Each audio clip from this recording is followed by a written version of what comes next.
안녕하세요. 신우의 말도 안 되는 부탁에 고통받고 있는 30대 여성입니다. 저는 지금도 제가 왜 이런 문제에 시달려야 하는 건지 모르겠어요. 물론 이젠 안 보고 살기로 마음먹었으니 그 이유를 굳이 알아내서 이해할 필요는 없겠지만요. 그래도 저도 뭣도 모르고 당해서 그런가 가슴에 응어리가 져서 하소연이라도 해야겠습니다. 신우도 남들 사연 듣는 거 좋아하는 눈치던데 이것도 꼭 듣고 뭐라도 깨닫는 바가 좀 있으면 좋겠네요. 남편과 저는 동갑으로 27살이 되던 해 지인의 소개로 만났습니다. 남편은 어땠는지 모르겠지만 저는 적어도 결혼을 생각하고 만난 것은 아니었어요. 그런데 1년, 2년, 작은 문제 하나 없이 주변 사람들이 부러워할 만큼 예쁜 연애를 했고 그렇다 보니 자연스레 결혼 이야기도 나누게 되더라고요. 그리고 사귄 지 3년이 넘어가면서 남편이 먼저 정식으로 프로포즈를 해왔습니다. 결혼하면서 친정에서 1억을 해주신 반면 시댁에서는 아무것도 안 해주셨어요.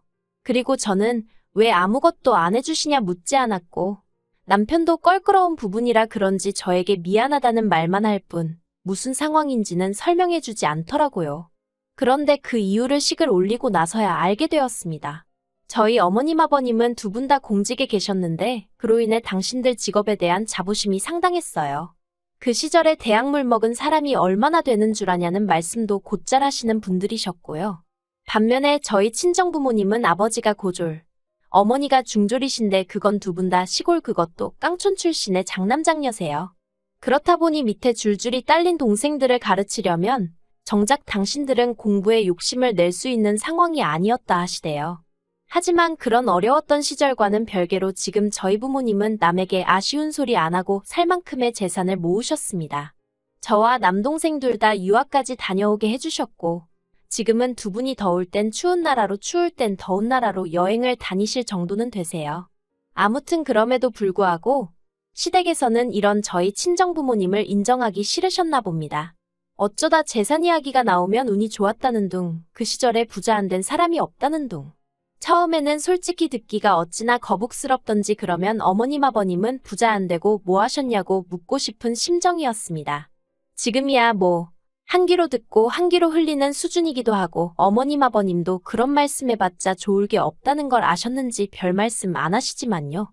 다시 본론으로 돌아가서 결론부터 말하자면 시댁은 금전적으로 지원을 해주실 여유가 없었는데 자존심 때문인지 절대로 그렇게 말씀은 안 하시고 대신에 저희 부모님이 어떤 분인지 한번 보려고 했답니다.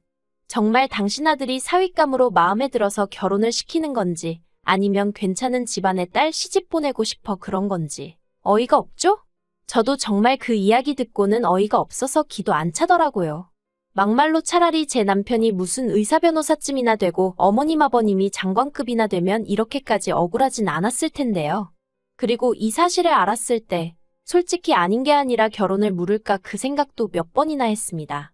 남편한테 내가 어떻게 시부모님을 대해야 할지 모르겠다고 아무 일도 없던 것처럼 살 수 없을 것 같다고 차라리 헤어지자 했지요.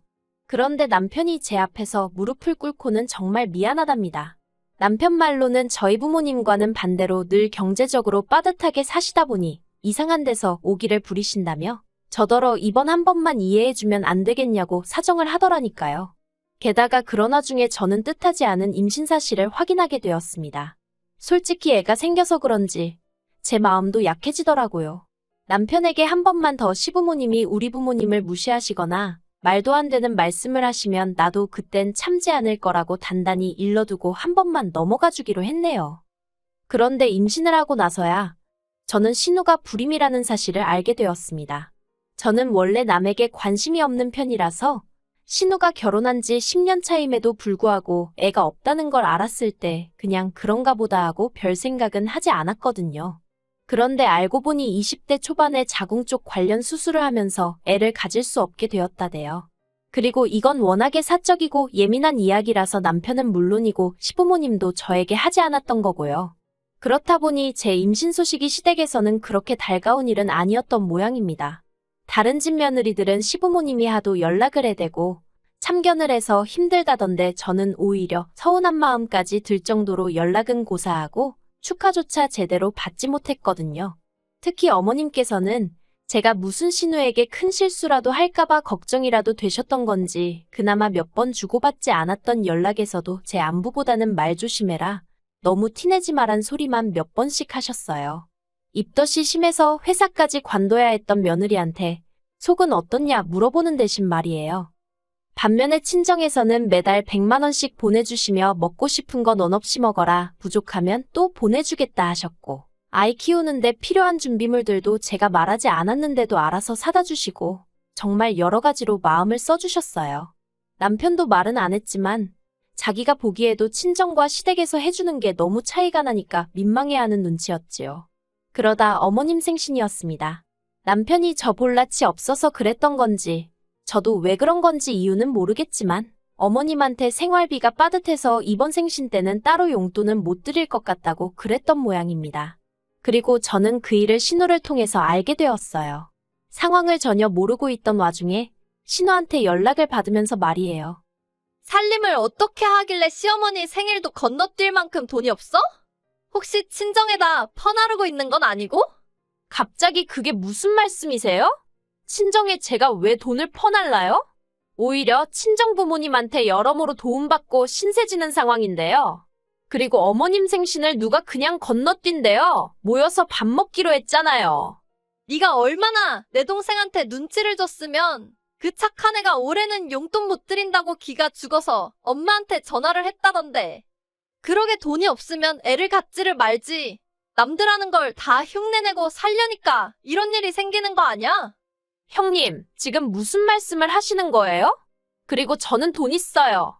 돈 없는 건 형님 동생, 그러니까 제 남편이 없는 거죠.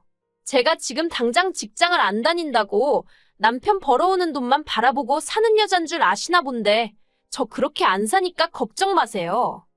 이후로 저는 신우와 완전히 거리를 두고 지내게 되었습니다. 제가 출산을 했을 때도 신우는 축하 인사조차 없었고 저도 그럴 거라 예상하고 있었기에 서운한 것도 없었어요. 다만 문득문득 우리 애가 자라서 나중에 친가 쪽 친척이라곤 고모, 그러니까 신우 하나밖에 없는데 거기랑 대면대면할 상상을 하니 마음이 좋진 않았지요. 하지만 그런 생각도 잠시뿐이었지 그렇다고 제가 먼저 신우에게 연락하고 그러고 싶진 않더라고요. 그런데 제가 애를 낳고 얼마 되지 않았을 때 친정어머니가 큰 수술을 받게 되셨습니다. 자식이라곤 저와 남동생 하나뿐이었는데 남동생은 외국에서 살고 있다 보니 제가 나설 수밖에 없는 상황이었지요. 그래서 결국 좋고 싫고를 떠나 시어머니의 도움을 받을 수밖에 없었네요. 어머님은 상황이 상황이니만큼 알겠다 하셨지만 워낙 신우가 시댁에 자주 드나들다 보니 그게 걱정이신 눈치였어요. 그런데 이게 웬걸요? 남편에게 전해 들으니 신우가 애를 그렇게 예뻐하더랍니다. 눈을 떼지 못하더라며. 게다가 어머님은 신우가 마음 상해할까봐 걱정을 많이 하셨는데 오히려 애랑 너무 잘 놀아준다며 무척 즐거워하시더군요.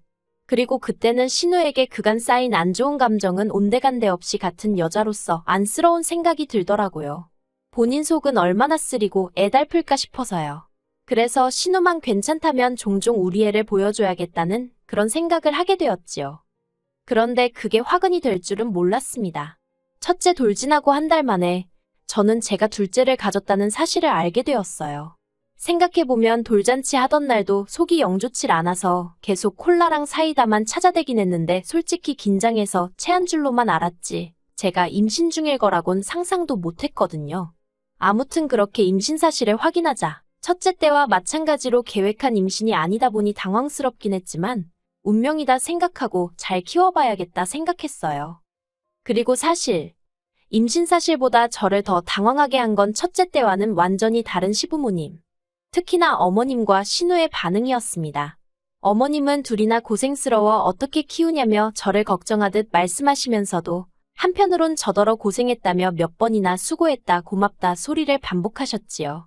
그리고 그때만 해도 그 수고했다 고맙다에 설마 그런 뜻이 숨겨져 있으리라곤 상상도 못했는데 임신 7개월 차가 돼가던 시기에 신우에게 연락을 받았습니다. 신우가 저에게 허심탄회하게 단도직입적으로 할 말이 있다며 만나자고 하더라고요. 저희 집으로 오겠다면서요. 그래서 그러라 했습니다. 부쩍 애본다는 핑계로 저희 집에 자주 오고 있었는데 솔직히 아무리 신우가 개과천선하여 저에게 잘해주고 있긴 했지만 그래도 저는 너무 불편했던 게 사실이에요. 그래도 못 오게 할 수도 없었으니 그냥 마음을 비운 상황이었달까요. 그런데 그런 신우가 저더러 혹시 둘째 낳으면 놔주면 안 돼? 그러대요. 저는 제 귀를 의심했습니다. 뭘 달라고 한 것 같은데 설마 애일 거라곤 생각을 못하고 뭐라고 했냐고 다시 물었어요. 그랬더니 옳게 애 낳으면 바로 놔주면 안 될까? 나 정말 고민 많이 하고 하는 말이야. 그러니까 무조건 안 된다고 하지 말고 한번 긍정적으로 생각 좀 해봐. 우리 시댁 알지? 그쪽에서도 남동생 애를 입양해서 키우는 거면 이해하겠대. 아예 피 한 방울 안 섞인 애 어디서 데려오는 것보단 낫다면서. 옳게도 바로 옆에서 볼 수 있으니까 덜 걱정될 거야. 제발 이번에 낳는 애는 놔줘. 나도 옳게처럼 엄마 소리 듣고 싶어. 솔직히 신우의 구구절절한 이야기를 듣는데 오죽하면 저런 소리를 할까 싶으면서도 한편으론 그래도 그렇지 사람이 돼서 그게 말이 되나 싶대요. 그래서 당연한 말이지만 안 된다고 했어요. 형님 마음이야 내가 알겠다고. 그런데 아무리 그래도 가족 간에 어떻게 애를 주냐. 남이라고 해도 못 주는 건 마찬가지지만 아무튼 안 된다고요. 그랬더니 이젠 신우도 이판사판이다 싶었는지 제 앞에서 어린애처럼 우는 게 아니겠어요. 왜 안 되냐면서 자기가 정말 잘 키울 자신이 있다면서 달리 표현할 만한 말이 없어서 그런데 정말 환장하겠더라니까요. 그리고 결국 신우는 눈물만한 10바가지는 쏟아내고 자기 집으로 돌아갔습니다. 신우를 돌려보내고 나서야 저도 긴장이 풀린 건지 있는 대로 진이 빠져서는 한동안 자리에서 일어날 수가 없었네요. 한편 얼마 지나지 않아 퇴근한 남편이 소파에 널브러진 저를 보고는 무슨 일이라도 있었냐며 안색이 너무 안 좋다는 거예요. 저는 고민 끝에 좀 전에 신우가 왔다 갔는데 나더러 이번에 낳는 애를 자기 달라더라며 신우와 나눴던 이야기를 전했습니다. 남편은 점점 얼굴이 울그락불그락 바뀌어 가더니 급기야 자기 누나더러 완전 미친 엑스 아니냐며 욕까지 하더라니까요. 하지만 상황은 그렇게 끝나지 않았습니다. 신우는 신우대로 어머님한테 이야기를 전한 건지 이튿날 연락도 없이 어머님이 저를 찾아오셨거든요. 그리고 처음엔 저는 어머님이 신우 대신 저에게 사과라도 하러 오신 줄 알았습니다. 어머님이 먼저 저더러 많이 놀랐겠다며 미안하다고 말문을 여셨으니까요. 그런데 그건 제 착각에 불과했습니다. 어머님은 몇 번이나 저에게 미안하다 하시면서도 사람이 궁지에 몰리면 별 생각을 다 하게 되는 법이라며 오죽하면 경우 바른 네 신우가 그런 소리를 했겠냐며 살살 신우 편을 들기 시작하셨어요. 그리고는 급기야 당신도 곰곰이 생각을 해봤는데 솔직히 아주 안 될 이야기도 아닌 것 같다나요? 옛날에는 원래 아들 없는 집이 친척집에서 입양도 해오고 그러는 게 흔했다면서 저더러 무조건 싫다고 하지 말고 진지하게 어떤 선택이 진정으로 가족을 위한 길인지 생각해보랍니다. 그리고 현실적인 것도 무시하면 안 된다며 없는 살림에 꾸역꾸역 둘끼고 키우는 것보다 한 집에 하나씩 나눠서 잘 키우는 게 오히려 나중에 애들 입장에서는 더 고마울 수도 있다나요. 남매를 사촌지간으로 키우라는 말씀을 하시면서 어떻게 그런 말씀을 하시는지 어이가 없어서 기도 안 차더군요. 결국 참다 못한 제가 어머님 떨어 어머님이라도 정신을 차리셔야지 아무리 자식이라고 해도 그렇지 어떻게 신우의 그 비윤리적이고 비상식적인 생각에 동조를 해주실 수가 있냐 화를 냈습니다. 특히나 다른 사람도 아니고 어머님 손자들인데 말이에요. 그랬더니 어머님은 외손주가 됐든 친손주가 됐든 다 당신 핏줄이니 누가 키워도 상관없다며 당신이 바라는 건 그저 당신 자식들이 고루고루 행복했으면 하는 거랍니다. 그리고 이 모든 대화를 어머님은 모르셨겠지만 안방문 뒤에서 남편이 듣고 있었어요. 어떻게 되었던 일이냐면 어머님이 오신 걸 보고는 제가 남편더러 안방에 들어가 있으라며 남편을 안방으로 밀어넣었거든요. 어머님이랑 남편이랑 부딪히면 큰 소리 날게 뻔한 상황이었는데 저는 그 꼴을 볼 마음의 준비가 안 되어 있었으니까요. 아무튼 결국 남편이 도저히 안 되겠다 싶었는지 안방문을 열고 튀어나와서는 어머님께 아주 목에 핏대까지 세워가며 소리를 지르기 시작했습니다. 제정신이냐면서 어머니도 배 아파서 자식 낳아 키워놓고 어떻게 다른 사람한테 자식 주란 소리를 하느냐고요.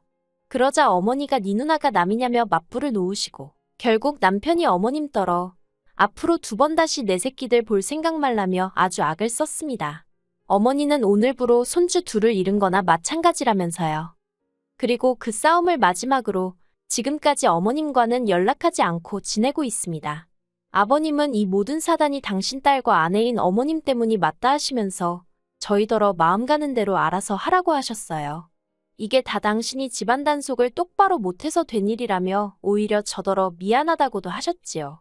솔직히 아버님과는 결혼 전부터 지금까지 많은 대화를 나눠본 건 아니었고 결혼 자금 문제로 감정이 좋을 것도 없었는데 그때만큼은 그래도 감사하더라고요. 이제 예정대로라면 저는 2주 안에 아들을 만나게 됩니다. 애를 처음 낳아보는 것도 아닌데 가슴이 울렁거리고 벌써 설레고 그러네요. 어머님은 물론이고 신우에게도 절대로 소식을 알리지 않을 생각입니다. 아버님께서 당신한테도 알리지 말라고 하셔서 사진만 보내드리기로 했어요.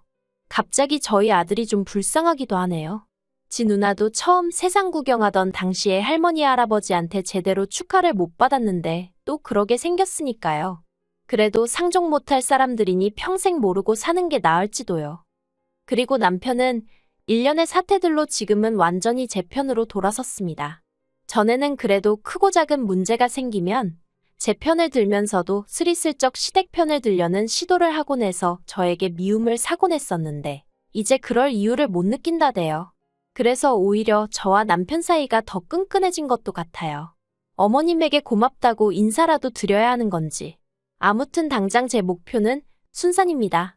그리고 이후로는 남편과 함께 애들에게 좋은 것만 입히고 먹이고 보여줄 수 있게끔 저희 친정부모님처럼 열심히 살아봐야겠지요.